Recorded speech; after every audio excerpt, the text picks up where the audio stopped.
பெரிய மன்னர் பரம்பரையிலிருந்துலாம் வந்துடல.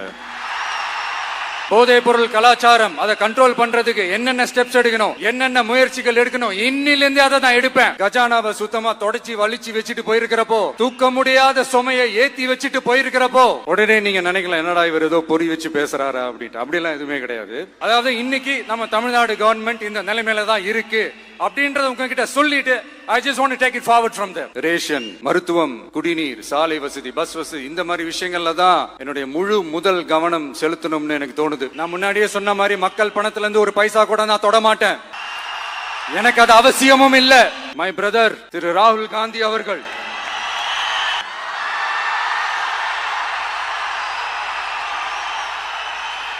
உங்கள் அனைவருக்கும் என்னுடைய வணக்கம். வணக்கம் வணக்கம்.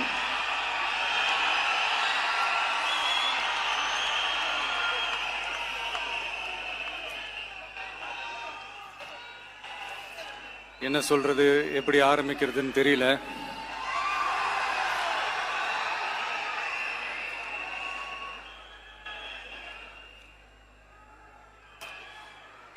சினிமாவில் எப்படியாவது கஷ்டப்பட்டு வெற்றி அடையணும்னு இருந்த ஒரு சாதாரண அசிஸ்டன்ட் டைரக்டருக்கு பிறந்த ஒரு பிள்ளையா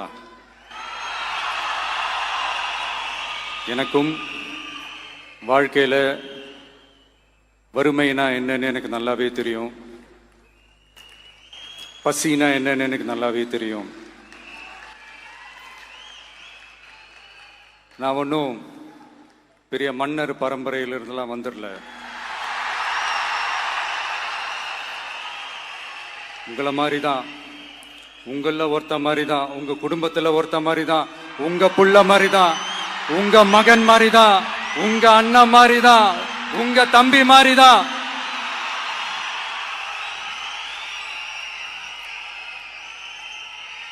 அப்படிதான் நான் உணர்றேன். நீங்களும் என்ன அப்படி நினைச்சதுனால தான் சினிமாவில் எனக்கு ஒரு மிகப்பெரிய ஒரு இடத்த ஒன்று கொடுத்தீங்க. அதையெல்லாம் விட்டுட்டு உங்களுக்காக நன்றி கடன் செலுத்துறதுக்காக அரசியலுக்கு வந்த உங்க விஜய, இந்த விஜய, நீ வா விஜய், நாங்களா இருக்கோம், பாத்துக்கிறோம். விஜய் தம்பி நீ வா, நாங்க இருக்கோம். விஜி தம்பி நீ வா, நாங்க இருக்கோம். அண்ணா நீ வாடா, நாங்களா இருக்கோம். நண்பா நீ வா நண்பா, நாங்களா இருக்கோம் சொல்லி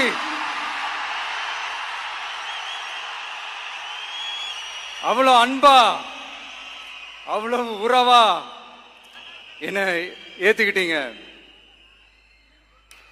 இந்த நேரத்தில் இதை நான் சொல்லணும். இந்த டிராவல்ல, இந்த ப்ராசஸ்ல எனக்கு எவ்வளவோ கஷ்டங்கள், எனக்கு எவ்வளவோ இந்த அவமானப்படுத்தினதெல்லாம் ஒரு பக்கம் இருந்தாலும், எனக்காக கூட நின்ன உங்களுக்கும் அதே மாதிரி கஷ்டங்கள், அதே மாதிரி அவமானங்கள், அதையெல்லாம் நீங்க பெருசா எடுத்துக்காம, அதையெல்லாம் நீங்க பொருட்டாவே எடுத்துக்காம, என்னோட வலிகளை, என்னோட வேதனைகளை உங்களோட தான் நினைச்சு என் கூடவே நின்னு இன்னைக்கு சி ஜோசப் விஜய் எனும் நான்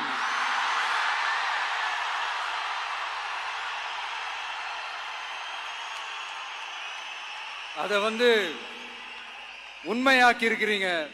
உண்மையிலே எனக்கு என்ன சொல்றதுன்னு எனக்கு தெரியல. என்னுடைய உறவுகளே, என்னுடைய சொந்தங்களே, நான் ஒன்றும் தேவ தூதன்லாம் கிடையாது. நானும் ஒரு இயல்பான ஒரு வாழ்க்கை வாழ்ற ஒரு சாதாரணமான மனுஷன்தான். நான் முன்னாடியே சொன்ன மாதிரி அது செய்வேன் இது செய்வேன்னு பொய்யான வாக்குறுதிகள்லாம் கொடுத்தவங்கள நான் ஏமாத்த மாட்டேன். எது சாத்தியமோ அது மட்டும்தான் நான் செய்வேன். இம்மிடியட்டா உங்க மனசுல ஒரு கேள்வி ஒண்ணு வரலாம், அப்ப சாத்தியம் இல்லாததை செய்ய மாட்டாங்களா, செய்ய முடியாதா அப்படின்ற ஒரு கேள்வி ஒண்ணு வரலாம். இத்தனை கோடி மக்கள் என் கூட இருக்கும் போது எது வந்தாலும் பாத்துக்கலாம், என்ன வந்தாலும் பாத்துக்கலாம் அப்படின்ற அந்த கான்பிடன்ஸ் என் மனசுல இருக்கு. இன்னொரு விஷயமும் நான் இங்க சொல்லணும். இன்னைக்கு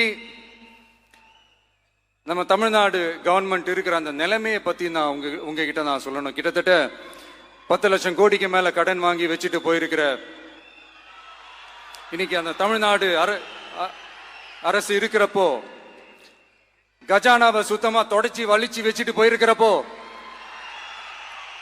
தூக்க முடியாத சுமையை ஏத்தி வச்சுட்டு போயிருக்கிறப்போ, அப்படிப்பட்ட ஒரு நிலைமையில தான் இந்த பொறுப்பை நம்ம கையில் எடுத்திருக்கிறோம். உடனே நீங்க நினைக்கலாம், என்னடா இவர் ஏதோ பொறி வச்சு பேசுறாரா அப்படின்ட்டு. அப்படிலாம் எதுவுமே கிடையாது. உள்ள போய் பார்த்தா தான் தெரியும் எது எந்த நிலைமையில இருக்குன்னு, என்ன இருக்கு என்ன இல்ல, எது எந்த நிலைமையில இருக்கு எது எந்த நிலைமையில இல்ல. அதையெல்லாம் பார்த்துட்டு உங்களுக்கு ஒரு வெள்ளை அறிக்கையா அதை வெளியிடணும்னு நான் நினைக்கிறேன்.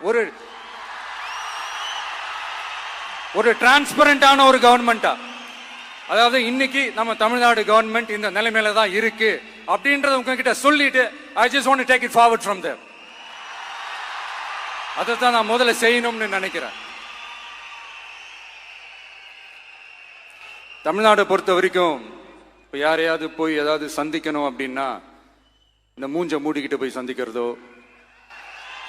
என்ன இந்த மறைமுகமா உங்களுக்கு தெரியாம போய் சந்திக்கிறதோ அப்படிலாம் நான் செய்ய மாட்டேன். எதுவா இருந்தாலும் வெளிப்படையாக ஒளிவு மறைவு இல்லாம தான் நான் செய்வேன். இவ்வளவு பெரிய ஒரு பொறுப்பை என் கையில கொடுத்துருக்கிறீங்க. அதே நேரத்தில் எனக்கு கொஞ்சம் அவகாசமும் நீங்க கொடுக்கணும்னு நான் ரிக்வெஸ்ட் பண்ணி கேட்டுக்கிறேன். நான் சொன்னதையெல்லாம் படிப்படியா நிறைவேற்ற நான் ட்ரை பண்ணுவேன், நிறைவேற்றுவேன். அதே நேரத்தில் எனக்கு கொஞ்சம் அவகாசம் கொடுத்தீங்கன்னா எனக்கு கொஞ்சம் உதவியாகவும் ஒத்துழைப்பாகவும் இருக்கும்.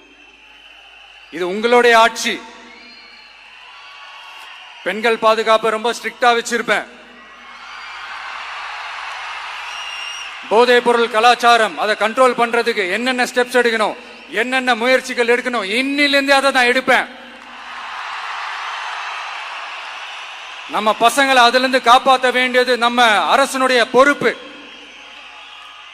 அதே மாதிரி சட்டம் ஒழுங்கு எல்லாருக்குமான பாதுகாப்பை நான் உறுதிப்படுத்துவேன். என்ன அவமானப்படுத்துறவங்களாகவே இருந்தாலும், என்ன கஷ்டப்படுத்துறவங்களாகவே இருந்தாலும், அவங்களும் என் மக்கள் தானே. நண்பர்களாக இருந்தாலும் எதிரிகளாக இருந்தாலும் 8 கோடி மக்களும் என் மக்கள் தானே.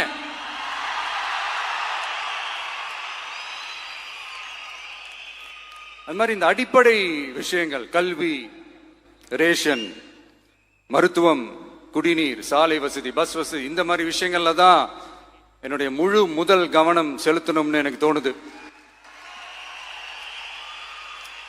நான் முன்னாடியே சொன்ன மாதிரி மக்கள் பணத்துல இருந்து ஒரு பைசா கூட நான் தொட மாட்டேன். எனக்கு அது அவசியமும் இல்லை. அது உங்களுக்கு நல்லாவே தெரியும். இந்த விஜய் தப்பு பண்ண மாட்டான், தப்பு பண்ணவும் விட மாட்டான். அது யாராக இருந்தாலும் சரி, என்னோட கவர்மெண்ட்ல என் கூடவே இருக்கிறவங்களாகவும் சரி, விட மாட்டான். சப்போஸ் யாருக்காவது அப்படி ஒரு எண்ணம் மனசுல இருந்துச்சுன்னா, நம்ம ஜெயிச்சிட்டோம், ஒரு ஆட்டம் ஆடி பார்க்கலாம் அப்படின்ற எண்ணம் யாருக்காவது இருந்துச்சுன்னா இப்பவே இந்த நிமிஷமே அதை எரேஸ் பண்ணிருங்க.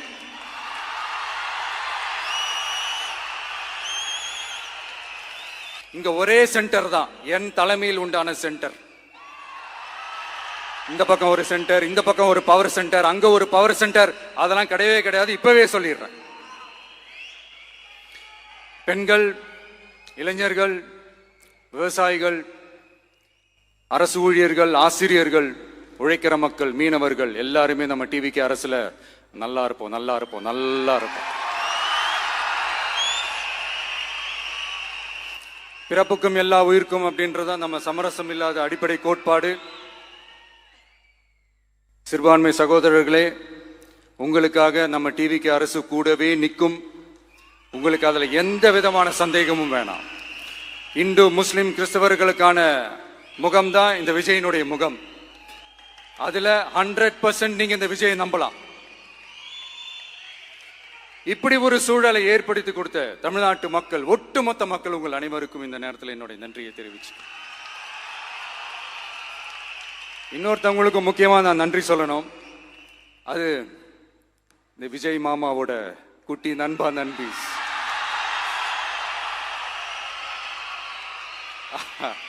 அவங்களால தான் இது நடந்திருக்கு. உங்களுக்கு எப்படி நன்றி கடன் செய்யணும்?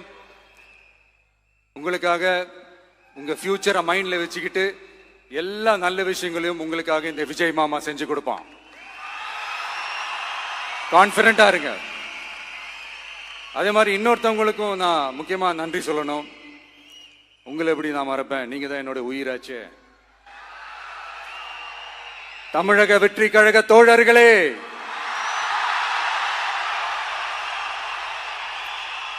உண்மையில சொல்லனா நீங்க இல்லனா எதுவுமே இல்லை. என்னோட கழக தோழர்களுக்கும் கழக நிர்வாகிகளுக்கும் வாக்கு சாவடி முகவர்களுக்கும், மை டியர் வர்ச்சுவல் வாரியர்ஸ், உங்கள் அனைவருக்கும் கோடான கோடி நன்றிகள். வாங்க எல்லாருமா சேர்ந்து ஒரு ஃப்ரெஷ் கவர்னன்ஸ், ஒரு நியூ கவர்னன்ஸ் ஒன்று கொடுப்போம். This is a new beginning.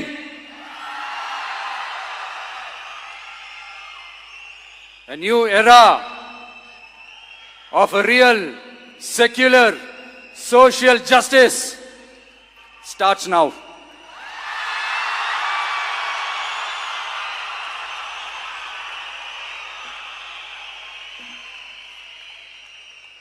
மக்கள் நலன்களை மட்டுமே லட்சியமாக கொண்ட நமது அரசுக்கு பக்கபலமாக நின்று ஆதரவை வழங்கியுள்ள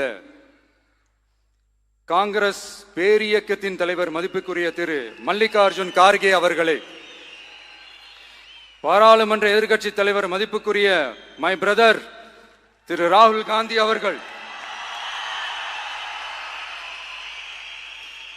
காங்கிரஸ் கட்சியின் பொதுச் செயலாளர் மதிப்புக்குரிய திரு கே.சி. வேணுகோபால் அவர்கள்,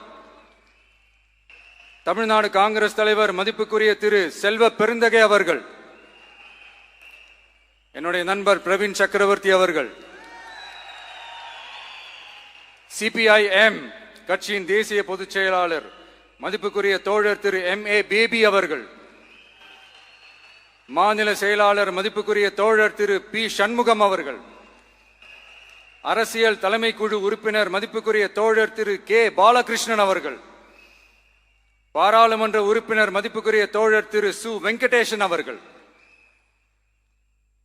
நமது அரசுக்கு ஆதரவு வழங்கியுள்ள விடுதலை சிறுத்தைகள் தலைவர் மதிப்பிற்குரிய அண்ணன் திரு திருமாவளவன் MP அவர்கள், நாடாளுமன்ற உறுப்பினர் மதிப்புக்குரிய திரு ரவிக்குமார் அவர்கள், சட்டமன்ற குழு தலைவர் மதிப்பிற்குரிய திரு வன்னி அரசு அவர்கள், சிபிஐ கட்சியின் தேசிய பொதுச் செயலாளர் மதிப்புக்குரிய தோழர் திரு டி. ராஜா அவர்கள், மாநில செயலாளர் மதிப்புக்குரிய தோழர் திரு M. வீரபாண்டியன் அவர்கள், முன்னாள் தமிழ்நாடு மாநில செயலாளர் மதிப்புக்குரிய தோழர் திரு ரா. முத்தரசன் அவர்கள், இந்திய யூனியன் முஸ்லிம் லீக் கட்சியின் தலைவர் மதிப்புக்குரிய டாக்டர் திரு காதர் மொய்தீன் அவர்கள், நாடாளுமன்ற உறுப்பினர் மதிப்புக்குரிய திரு நவாஸ் கனி அவர்கள், உங்க எல்லாரையும் வருக வருக என்று வரவேற்கிறேன். முக்கியமா இந்த மாதிரி நேரத்தில் எனக்காக நீங்க குரல் கொடுத்ததுக்கும், எனக்காக நீங்க சப்போர்ட் பண்ணி கூடவே நின்னதுக்கும் உங்க எல்லாருக்கும் இந்த நேரத்தில் என்னுடைய நன்றியை தெரிவிச்சுக்கிறேன். கான்பிடண்டா இருங்க, நல்லதே நடக்கும், வெற்றி நிச்சயம். மீண்டும் சந்திக்கும் வரை, இல்ல மீண்டும் மீண்டும் சந்திப்போம். நன்றி, வணக்கம். Selfie time with the Honorable Chief Minister of Tamil Nadu. உங்க கூட செல்ஃபி, நம்ம கூட செல்ஃபி.